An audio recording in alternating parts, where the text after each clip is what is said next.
this has been the trend in in foreign policy for like as long as I've been alive. And I just think it's interesting that like the imperial presidency and like the war making powers. I mean that's long gone. But now when it comes to things like tariffs and economic policy, it's telling to me that Congress is willing to just give that up too. And this is like the Yeltsinification of America. I mean, like this, it seems like we're doing to our own country what we did after the Soviet Union collapsed. Dave, the dynamic with Johnson and like Republican legislators in general, it does seem to be sort of like an extension of that 2016 thing we saw right up until the midterms with Trump. That's just been amplified this time because they finally won the popular vote of like, okay, this guy was able to do all these things that were previously like impossible in the post like W or even during W era of Republican politics.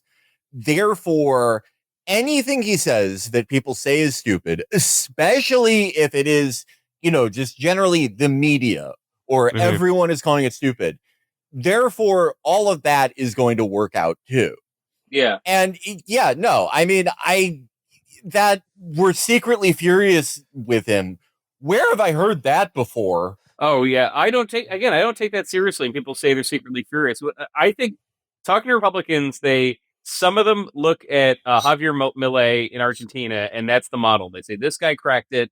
Bukele cracked it. These guys who come in and the media hates them, they say they're terrible. Actually, you need to break things real fast. And the neoliberals are going to be angry. The socialists are going to be angry. You just need to do it.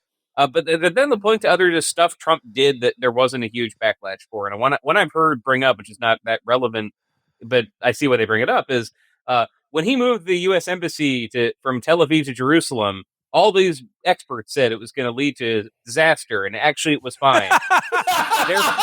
And those are his instincts. People say, you can't do this, and he does it, and it works. So this one, just like those, it's going to work. I've heard that from more than one Republican. The media, you guys always get hyperventilating, and you always get crazy, and then he's right all along. You can start listening, but sir, actually, they don't care. They remember the ones that he was right about. Yeah, I mean, like it is again the Brannonness of it all. Any victory, no matter how slim or whatever, no matter the circumstances of it, is always a total vindication for us doing things the exact way we want to do them. Whether that is, Biden is completely fine. No, he doesn't have a PhD in foreign affairs. He's just that fucking good. Or just whatever the fuck this is. Dave, like to your point about like, the hysteria, the panicking, the media freak out. There was a Trump post this morning that states, the United States has a chance to do something that should have been done decades ago. Don't be weak. Don't be stupid. Don't be a Panican.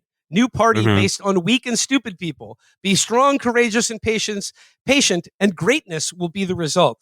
Now, look, whether the stock market, because, like you'll often hear like, less than 50% of Americans are invested in the stock market, whether the stock market is, the perfect indicator of how healthy or well off the country is, or whether people are suffering or not, is open for debate. But like what puzzles me is this idea about like, oh, there goes the media and politicians panicking again about a 10-point drop in the stock market. I mean, like, this doesn't seem out of the wheelhouse of things that politicians and the media might be concerned about or might be somewhat concerned with, right? Like the thought of like a massive economic contraction. No, they do care about financial news. They don't care about other news. So the media panics about deportations. They don't care about that. Like they're going to get some bad headlines in the New York Times, whatever. That's a good example. Like people will get angry about it, but like something like an economic collapse is like. Yeah, that is a thing that within politicians, sort of like the sphere of things that they care about or feel empathetic for. Yeah, Will, it's almost like they have flattened just like everything into articles. And so like an article that's like, the S&P 500 has dropped 15% over the weekend is the same thing as an article that's like Sydney Sweeney's uncle voted for Trump. And it's like, that's just gay article shit no one cares about. It's like, no, those are two different things. Oh, yeah, completely. And you knew things were getting bad when people started to post charts. The same people we're talking about. They're like, actually, over the last 50 years, if you invested your money in the Dow, it's going fine. And the media wants you to freak out, but the media told you to freak out about global cooling. Remember that? There's an inexhaustible treasure chest of stuff to go into and say the media was wrong. And yeah, it was wrong about some stuff. It's just in the moment right now, every time they do that, it's like, but how are you going to bring the factory back and employ the former Department of Education workers? It's like, yeah, well, the media was wrong about Trump in the past. Like they're very bad at explaining how this is supposed to work. Tell them, like, moving the embassy to Jerusalem, there's going to be an embassy in Jerusalem. I get that. Then there's a building there and it has Trump's name on it, and you're done.